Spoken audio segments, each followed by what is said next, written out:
বৃষ্টিতে চিকেন পকোড়া বিক্রেতা। নিয়ে যাও গরম গরম পকোড়া নিয়ে যাও। আলুর পকোড়া, পেঁয়াজের পকোড়া, মূলোর পকোড়া, বাঁধাকপির পকোড়া, পনিরের পকোড়া নিয়ে যাও। এসো এসো, নিয়ে নাও গরম গরম পকোড়া নিয়ে যাও। মাধবী পকোড়া বিক্রি করছিল। তখনই হঠাৎ খুব জোর বৃষ্টি শুরু হয়। এই যে মাধবী দিদি, কেমন আছো? আমার জন্য এক প্যাকেট মিক্স পকোড়া প্যাক করে দাও। ঠিক আছে দাদা, এক্ষুনি করে দিচ্ছি। কিন্তু প্রত্যেকবারের মতো 50-এর নোট চলবে না। 60-এর 250 গ্রাম পকোড়া 60 টাকা দিতেই হবে এবার আপনাকে। তুমি কি বলছো? আমি তোমার কত পুরনো একজন গ্রাহক, অন্তত আমি তো কিছু ডিসকাউন্ট পেতেই পারি, তাই না? ঠিক আছে দাদা, কি আর দরদাম করব আপনার সাথে। আপনি একটা কাজ করুন, আপনি 50 টাকায় 250 গ্রাম পকোড়া নিয়ে যান। মাঝে মধ্যে তো আমার মনে হয় যে 250 গ্রাম পকোড়া আমার 50 টাকাতেই বিক্রি করা উচিত, কারণ প্রত্যেকেই আপনার মতো 10 টাকা বাঁচানোর কথাই ভাবে। ঠিক যেন মনে হয় প্রত্যেকেরই পকোড়া খাওয়ার সময় নিজের টাকা বাঁচানোর কথা মনে পড়ে। গ্রাহক পকোড়া নিয়ে সেখান থেকে চলে যায়। এরপর বৃষ্টি আরো জোরে পড়তে শুরু করে। মাধবীর পকোড়া আর বিক্রি হয় না। সেই জন্য মাধবী বাড়ি ফিরে আসে। মাধবী ছিল এক অনাথ মেয়ে, যে সবসময় সবাইকে সাহায্য করত আর সবসময় সবার কাজ করত।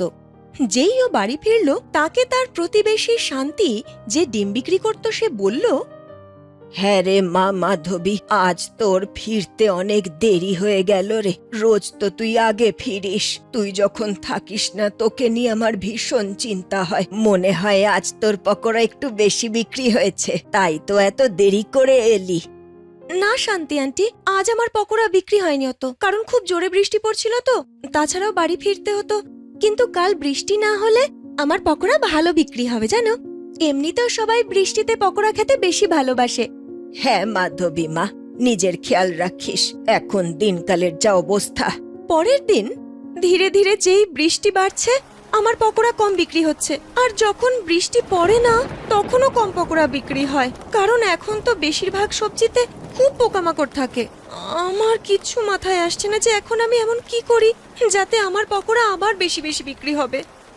এমন কি উপায় আছে যাতে আমার এই সমস্যার সমাধান হয়ে যায়? মাধবী খুব চিন্তায় পড়ে যায়। ওদিকে শান্তিও রয়েছে ভীষণ চিন্তার মধ্যে। মাধবী যখন শান্তিকে চিন্তিত দেখলো, তখন তার কাছে গিয়ে জিজ্ঞেস করে, কি হয়েছে শান্তি আন্টি, তোমায় এত চিন্তিত দেখাচ্ছে যে? সব ঠিক আছে তো? রোজ তো তুমি আমার সাথে কি সুন্দর হাসি মুখে কথা বলো, তাহলে আজ এত মুখ শুকনো কেন? কি আর বলি রে মা, আমার থেকে কেউ মুরগির ডিম কিনছে না, তাই আমি ভাবলাম ওদেরকে কসাইয়ের কাছে বিক্রি করে দিই, কিন্তু সেও ভালো দাম দিতে রাজি নয়। আমি বুঝতে পারছি না কি করে যে সংসারটা চালাবো। আমার ছেলের লেখাপড়ার জন্য তো শহরে কিছু টাকা পাঠাতে হয়। যত দিন যাচ্ছে ততই সংসার চালানো কঠিন হয়ে পড়ছে। তুমি না একদমই চিন্তা করো না জানো শান্তি আন্টি, আমি তোমার সমস্যার কোনো না কোনো সমাধান বের করার চেষ্টা করছি। তখন দেখো তোমার সমস্ত চিন্তা দূর হয়ে যাবে। এরপর মাধবী বাড়ি ফিরে আসে আর ভাত ডাল খেতে খেতেই সমস্যার বিষয় ভাবে। আচ্ছা, আমি এমন কি করি যাতে এই বৃষ্টিতে শান্তি আন্টির মুরগি আর তার ডিমেরও ব্যবস্থা হবে, আবার আমার পকোড়াও বিক্রি হতে থাকবে? তখন তার মুখে হঠাৎই এঁচোড়ের একটা টুকরো পড়ে, আর সেটা খেয়ে সে বলে, আরে এই এঁচোড়টা তো খেতে একদম চিকেনের মতো লাগছে। মনে হচ্ছে আজকে এতে একটু বেশি মশলা দিয়ে ফেলেছি। আচ্ছা, চিকেনের পকোড়া কিন্তু খেতে বেশ ভালো লাগে। মনে পড়েছে, একবার বাবা আমাকে মেলায় খাইয়েছিল। আমি যদি চিকেন পকোড়া বিক্রি করি তাহলে তো বেশ ভালো হবে, আর চিকেন পকোড়ার দামও বেশি। এই যে এতদিন ধরে আমার পকোড়া বিক্রি হচ্ছিল না, তার ক্ষতিপূরণ পেয়ে যাব। আর বৃষ্টির সময় তো চিকেন পকোড়া খেতে সবাই ভালোবাসে। মাধবী এই ভেবে খুব খুশি হয়ে যায়। পরের দিন খুব জোর বৃষ্টি পড়ছিল। তখন সে চিকেনের দোকানে যায় আর বলে, আচ্ছা দাদা, চিকেনের দাম কত একটু বলুন না, আমি পকোড়া করব তো তার জন্য চিকেন চাই। আমার এখানে চিকেন আপনি 250 টাকা কিলোয় পেয়ে যাবেন। দাদা, কিছু কম হবে না বুঝি? মাধবী 1 কিলো চিকেন নিয়ে নেয়, আর সেটা নিয়ে সে পকোড়া বানিয়ে ঠেলায় করে বিক্রি করা শুরু করে। একটু একটু বৃষ্টি পড়াও শুরু হয়ে যায়। সবাই যখন চিকেন পকোড়ার গন্ধ পায়, তখন তার দোকানে আসতে শুরু করে। আর এক গ্রাহক বলে, কি দিদি, তুমি তো আগে সবজি দিয়ে পকোড়া বানাতে, এখন তুমি চিকেনের পকোড়া বিক্রি করছো? হ্যাঁ হ্যাঁ দাদা, আসলে সেই পকোড়া না কম বিক্রি হচ্ছিল, তাই আমি ভাবলাম যে চিকেনের পকোড়া বিক্রি করি, তাহলে বেশি বিক্রি হবে। ঠিক আছে দিদি, তাহলে তুমি আমাকে বরং 1 প্যাকেট চিকেন পকোড়া দাও। আর আমাকে তাহলে কত দিতে হবে বলো? দাদা, 250 গ্রাম চিকেন পকোড়ার দাম কিন্তু পড়বে 120 টাকা।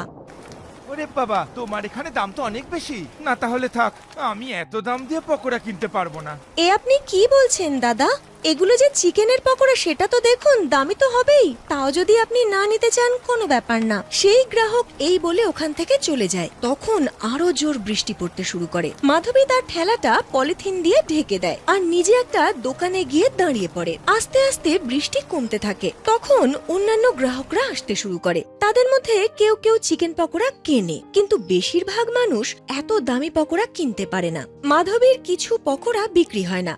সে শান্তি আন্টিকে ডাকে আর বলে, এই নিন, আমার কাছে কিছু পকোড়া থেকে গেছে, আসুন আমরা দুজনে মিলে এগুলো একসাথে খাই। তারপর ওরা দুজন বাইরের বৃষ্টি দেখতে দেখতে পকোড়া খেতে শুরু করে। তারপর শান্তি আন্টি বলে, সে তো ঠিক আছে রে মা, কিন্তু রোজ যদি তোর পকোড়া এভাবে থেকে যায় তাহলে তো তোর ভালো রকমের ক্ষতি হবে। হ্যাঁ আন্টি, আমিও না সেটাই ভাবছিলাম। বুঝতে পারছি না যে আমি আমার সমস্যার কি সমাধান বের করব, কারণ চিকেনের কত দাম, আর চিকেনের পকোড়া তো দামিই বিক্রি করতে হবে। দাম দিয়ে পকোড়া কিনতে কেউ রাজি হচ্ছে না। হ্যাঁ রে মা, ঠিকই বলেছিস। তুই জানিস, আজ আমার ছেলে ফোন করেছিল। ও আমার কাছ থেকে ফিজের জন্য টাকা চাইছিল। বাড়িতে চাল ডাল সব শেষ হয়ে গেছে, কিন্তু তাও আমি ওকে বললাম যে কিছুদিন একটু অপেক্ষা কর, আমি তোকে ঠিক টাকা পাঠিয়ে দেব। আমারও কিচ্ছু মাথায় আসছে না কি করি। এই কথা শুনতে শুনতে মাধবীর মাথায় একটা বুদ্ধি আসে। তখন সে শান্তিকে বলে, শান্তি আন্টি, আমার মাথায় না একটা বুদ্ধি এসেছে। আচ্ছা, দুজনে একসাথে কাজ করলে কেমন হয়? মানেটা কি রে? কি বলতে চাস? তুই তো পকোড়া বিক্রি করিস আর আমি তো ডিম বিক্রি করি, দুজন একসাথে কাজ করব কি করে? শান্তি আন্টি, তুমি তো ডিম বিক্রি করো, যে কারণে তোমাকে মুরগি পুষতে হয়। আর যদি তোমার বেশি ডিমের প্রয়োজন পড়ে তবে তো তোমাকে মুরগি কিনতে হবে।